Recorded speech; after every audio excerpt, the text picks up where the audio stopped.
ସବୁ ଭଲ ଅଛ ତ? ଆଜିର ଅନଲାଇନ୍ କ୍ଲାସ୍କୁ ତୁମମାନଙ୍କୁ ସ୍ୱାଗତ। ତୁମମାନେ ତ ଜାଣିଛ ଏବେ କରୋନା ସମୟ ଚାଲିଛି, ତେଣୁ ଆମେ ବିଦ୍ୟାଳୟକୁ ଯାଇ ପାଠ ପଢ଼ିବା ଅସମ୍ଭବ ହୋଇପଡ଼ୁଛି। ଘରେ ତୁମମାନେ ସବୁ ସୁରକ୍ଷିତ ଅବସ୍ଥାରେ ଏବଂ ସୁବିଧାରେ କିପରି ପାଠ ପଢ଼ିବ, ସେଥିପାଇଁ ସରକାର ଏହି ଅନଲାଇନ୍ ବ୍ୟବସ୍ଥା କରିଛନ୍ତି। ହେଲେ ଏଇ ଯେଉଁ କରୋନା ସମୟରେ ତୁମମାନେ ବାହାରେ ବେଶୀ ବୁଲାବୁଲି କରିବ ନାହିଁ। ଯଦି ବାହାରକୁ ଜରୁରୀ ପଡ଼ିଲା ଯାଅ, ତେବେ ମାସ୍କ ପରିଧାନ କରିବ ଏବଂ ସାମାଜିକ ଦୂରତା ବଜାୟ ରଖିବ।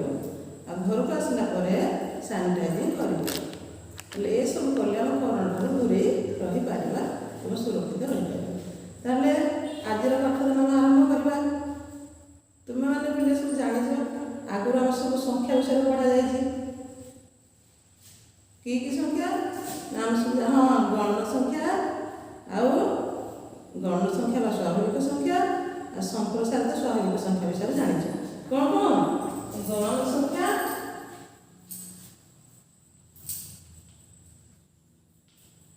ଆଉ ସମ୍ପ୍ରସାରିତ ସ୍ୱାଭାବିକ ସଂଖ୍ୟା।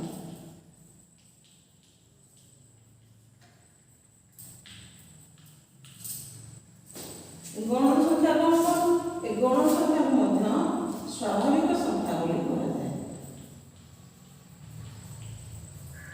ଗଣ ସଂଖ୍ୟା ଆଉ କିଛି କୁହାଯାଏ ସ୍ୱାଭାବିକ ସଂଖ୍ୟା। ଏ ସ୍ୱାଭାବିକ ସଂଖ୍ୟା ସବୁ କ'ଣ କ'ଣ ସଂଖ୍ୟା ଯାଉଛି? 1, 2, 3, 4, 5 ଏଇଭଳି ସବୁ ସଂଖ୍ୟା ଆମେ ଗଣୁଛେ, ଏସବୁ ଗଣ ସଂଖ୍ୟା କୁହାଯାଏ। ଆଉ ସମ୍ପ୍ରସାରିତ ସ୍ୱାଭାବିକ ସଂଖ୍ୟା କହିଲେ କ'ଣ? ନା 0, 1, 2, 3, 4 ଏସବୁ ସଂଖ୍ୟାକୁ କୁହାଗଲା ସମ୍ପ୍ରସାରିତ ସ୍ୱାଭାବିକ ସଂଖ୍ୟା। ବୁଝିପାରିଲ? ଲାଭ ଏ ବିଷୟରେ ଆପଣ ଜାଣିଛେ। ଆଜି ଆମେ ଆଉ ଗୋଟେ ନୂଆ ସଂଖ୍ୟା ବିଷୟରେ ପଢ଼ିବା। ସେ ସଂଖ୍ୟାଟି ହେଉଛି ପୂର୍ଣ୍ଣ ସଂଖ୍ୟା। କି ସଂଖ୍ୟା? ପୂର୍ଣ୍ଣ ସଂଖ୍ୟା। ତାହେଲେ ପୂର୍ଣ୍ଣ ସଂଖ୍ୟା କ'ଣ? ପୂର୍ଣ୍ଣ ସଂଖ୍ୟା କ'ଣ? ଆମେ ତାକୁ ଏଇ 0, 1, 2, 3, 4 ଏଭଳି ସବୁ ସଂଖ୍ୟା ଆମେ ଜାଣିଛେ ନା। ହେଲେ ଆମ ମନରେ ଗୋଟେ ସଂଖ୍ୟା ଲେଖିଲେ 0। 0 ପରେ କିଏ କହିଲେ? 1, 2, 3, 4 ଏଇଭଳି ସବୁ ସଂଖ୍ୟା ରହିଛି।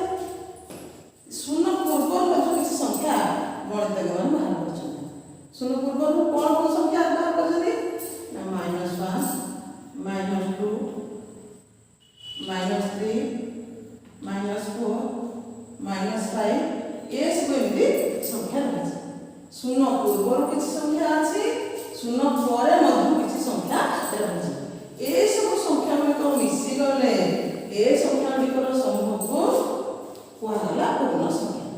ତାହେଲେ କି ସଂଖ୍ୟା ସବୁ ପୂର୍ଣ୍ଣ ସଂଖ୍ୟା ସବୁ ରହିଲେ? ନା -1, -2, -3, -4 ଏସବୁ। ଆଉ ହେଲା 0, ଆଉ ହେଲା 1, 2, 3, 4, 5 ଏସବୁ। ଏସବୁ ସଂଖ୍ୟାର ସମୂହକୁ କୁହାଗଲା କି ସଂଖ୍ୟା? ପୂର୍ଣ୍ଣ ସଂଖ୍ୟା। ତାହେଲେ ପୂର୍ଣ୍ଣ ସଂଖ୍ୟାରେ ଆମେ 3 ପ୍ରକାର ସଂଖ୍ୟା ଜାଣିଲେ। କ'ଣ ନା ଗୋଟିଏ 0, ଆଉ ଗୋଟିଏ 1, 2, 3, 4, 5, ଆଉ -1, -2, -3। ଏସବୁ 3 ପ୍ରକାର ସଂଖ୍ୟାର ସମୂହକୁ କୁହାଗଲା ପୂର୍ଣ୍ଣ ସଂଖ୍ୟା।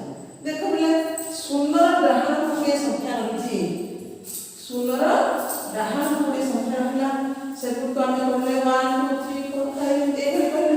ଦେଖ ଏବେ 0 ତା ଡାହାଣକୁ 1, 2, 3, 4, 5 ଏଇଭଳି।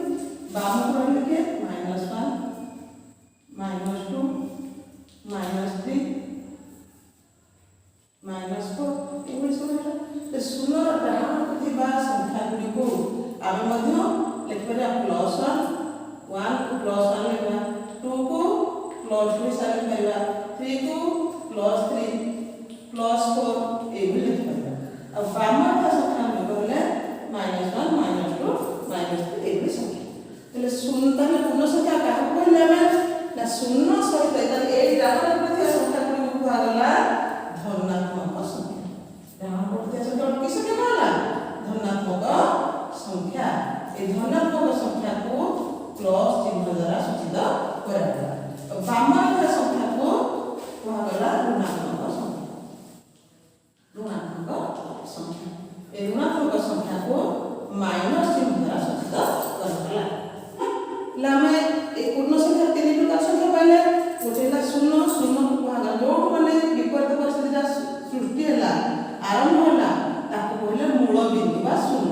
ଶୂନର ଡାହାଣକୁ କିଛି ସଂଖ୍ୟା ରହିଛି, ଶୂନ ବିନ୍ଦୁର ବାମକୁ ମଧ୍ୟ କିଛି ସଂଖ୍ୟା ରହିଛି।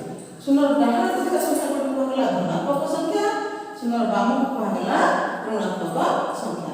ହେଲେ ବିପରୀତ ଅବସ୍ଥାକୁ ସୂଚାଉଥିବା ସଂଖ୍ୟା ସମୂହକୁ ପୂର୍ଣ୍ଣ ସଂଖ୍ୟା ବୋଲି କୁହାଗଲା। ବୁଝିପାରିଲ? ହେଲେ ପୂର୍ଣ୍ଣ ସଂଖ୍ୟା କ'ଣ ଜାଣିପାରିଲ ତ? ପୂର୍ଣ୍ଣ ସଂଖ୍ୟା ହେଲା ଶୂନ ସହିତ ଧନାତ୍ମକ ସଂଖ୍ୟା ଓ ଋଣାତ୍ମକ ସଂଖ୍ୟାକୁ ପୂର୍ଣ୍ଣ ସଂଖ୍ୟା ବୋଲି କୁହାଗଲା। ପୂର୍ଣ୍ଣ ସଂଖ୍ୟା କୁହାଯାଏ। ଶୂନ ସହିତ ସମସ୍ତ ଧନାତ୍ମକ ସଂଖ୍ୟା ଓ ଋଣାତ୍ମକ ସଂଖ୍ୟାକୁ ପୂର୍ଣ୍ଣ ସଂଖ୍ୟା ବୋଲି କୁହାଯାଏ। ହେଲେ ପୂର୍ଣ୍ଣ ସଂଖ୍ୟା କ'ଣ ଜାଣିଗଲ ନା? ହେଲେ ପୂର୍ଣ୍ଣ ସଂଖ୍ୟାକୁ ଆମେ ସଂଖ୍ୟା ରେଖାରେ ଦର୍ଶାଇ ପାରିବା। ସଂଖ୍ୟା ରେଖା କ'ଣ?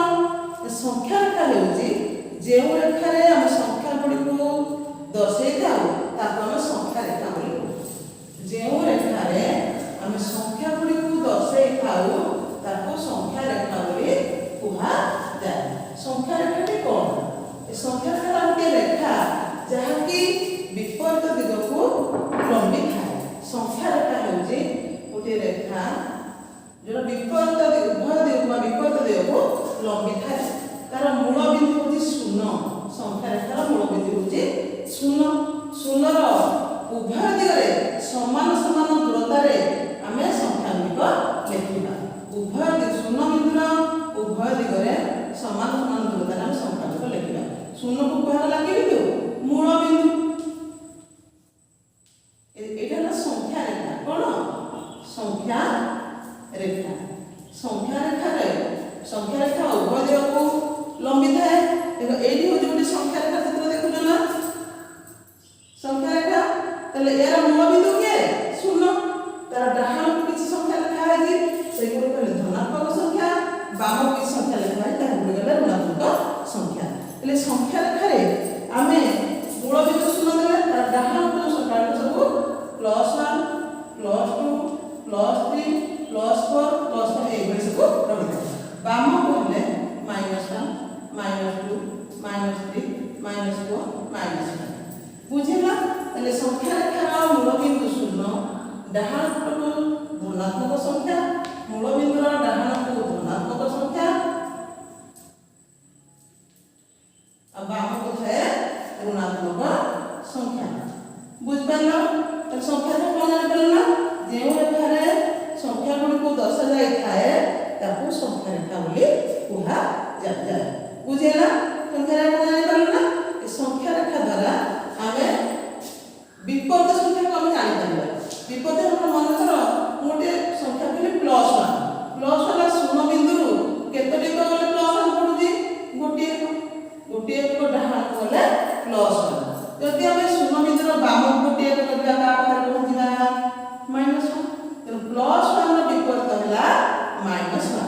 +1 ର ବିପରୀତ କିଏ? -1। ସେଇଭଳି ମନେକର ଗୋଟେ +2 ଆମେ +2 ଦେଖିବା। ଶୂନ ବିନ୍ଦୁର ଡାହାଣକୁ +2, 2 1 ଗଲେ +2 ହେଲା। ଶୂନ ବିନ୍ଦୁର ବାମକୁ 2 1 ଆସିଲେ କୋଉଠି ଯିବା? -2।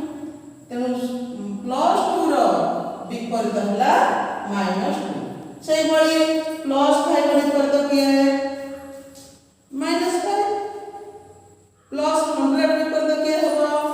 +100 ର ବିପରୀତ କିଏ ହେବ? -100। ତାହେଲେ ତୁମେ ଆଜି ସଂଖ୍ୟା ରେଖା ବିଷୟରେ ଜାଣିଲ, ପୂର୍ଣ୍ଣ ସଂଖ୍ୟା ବିଷୟରେ ଜାଣିଲ ଏବଂ ବିପରୀତ ସଂଖ୍ୟା ବିଷୟରେ ଜାଣିପାରିଲ। ବୁଝିଲା? ତାହେଲେ ତୁମମାନଙ୍କୁ ମୁଁ କେତେ ଗୁଡ଼ିଏ ପ୍ରଶ୍ନ ଦେଉଛି, ତୁମେ ସେଗୁଡ଼ିକ ପ୍ରଶ୍ନ ଉତ୍ତର କାଲିକି କରି ଆଣିବ। ୟା ପର କ୍ଲାସ୍ରେ ଯାହା ବୁଝି ନ ପାରୁନ ପଚାରିବ। ବୁଝିଲା? ତାହେଲେ ଆଜି ପ୍ରଶ୍ନ ଏତିକି ଥାଉ।